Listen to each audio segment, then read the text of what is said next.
Welcome to SK Statistics tutorial.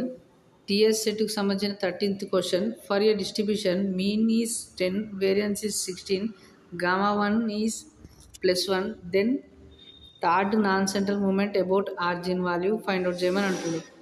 దీనికి మనం ఇప్పుడు చిన్న చేద్దాం. ఇక్కడ మనం సాల్వ్ చేసడానికి ఏమేమి వాల్యూస్ ఇచ్చిండు? μ1 డాష్ వాల్యూ ఇచ్చిండు, ఎంత? 10.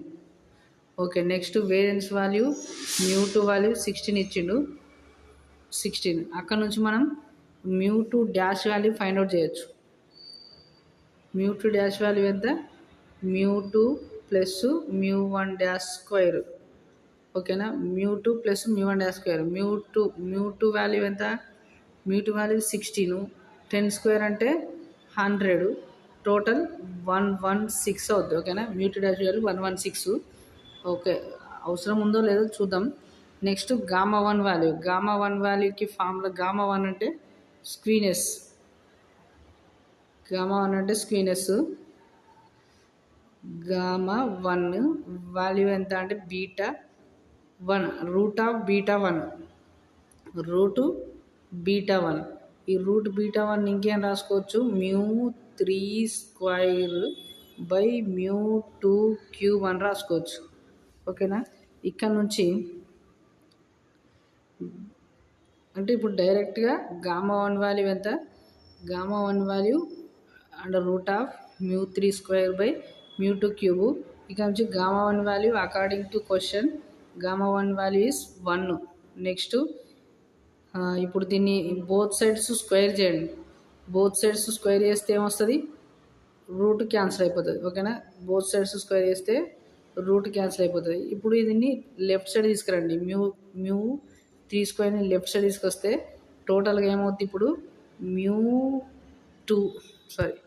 μ2 cube is equal to μ3 square అయింది. ఓకేనా, దీన్ని ఒక్కసారి రబ్ చేసి మళ్ళీ రాస్తుంది ఇక్కడ.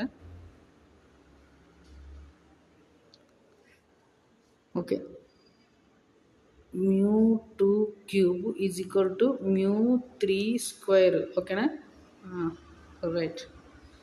ఇప్పుడు ఇక్కడ మనకి ఏ వాల్యూ తెలుసు? μ2 వాల్యూ తెలుసు. μ2 వాల్యూ ఎంత? 2 అని ఇచ్చిండు. μ2 వాల్యూ 2 ఇచ్చిండు కాబట్టి అక్కడ సబ్స్టిట్యూట్ చేద్దాం. μ3 is equal to under root of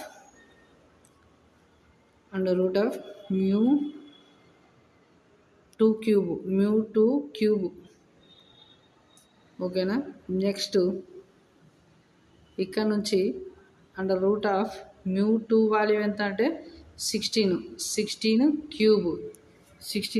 ఓకేనా, ఇప్పుడు దీన్ని ఎట్లా రాసుకోవచ్చు అంటే 4 స్క్వేర్ హోల్ పవర్ 3/2 అని రాస్తున్నా. 4 స్క్వేర్ 3/2. రూట్ని ఏమని రాసుకోవచ్చు? 1/2 హోల్ పవర్ 1/2 అని రాసుకోవచ్చు. అక్కడ నుంచి 16 నేను 4 స్క్వేర్ అని రాస్తున్నా. నెక్స్ట్ అది 1/2, 3 ఇంటూ 1/2 అంటే 3/2 అవుతుంది. ఇప్పుడు ఇది 4 క్యూబ్ వాల్యూ ఎంత? 4 క్యూబ్ అంటే 64. అంటే టోటల్గా దీని మొత్తాన్ని సింప్లిఫై చేస్తే మనకి ఏమొచ్చింది? μ3 వాల్యూ ఎంత వచ్చింది? 64 వచ్చింది. ఓకేనా, μ3 వాల్యూ 64 వచ్చింది. ఇప్పుడు మనం అడిగింది ఏంది? Non central moment.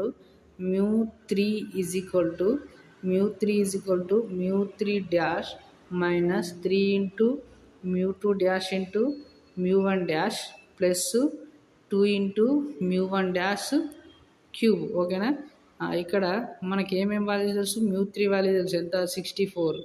Next μ3 dash value తెలియదు మనకి. μ3 డాష్ వాల్యూ అలాగే రాస్తున్నా.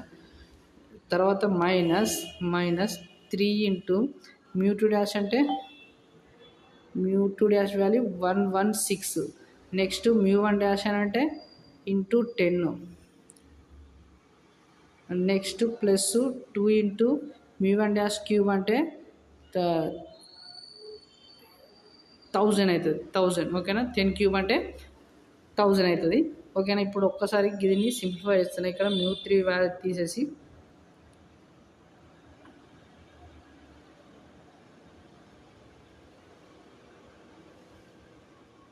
ఇక్కడ μ3 డాష్ ఒక్కదాన్ని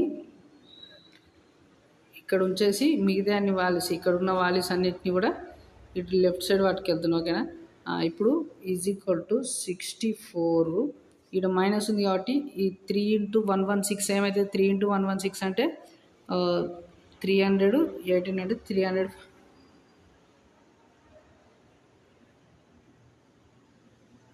ఓకే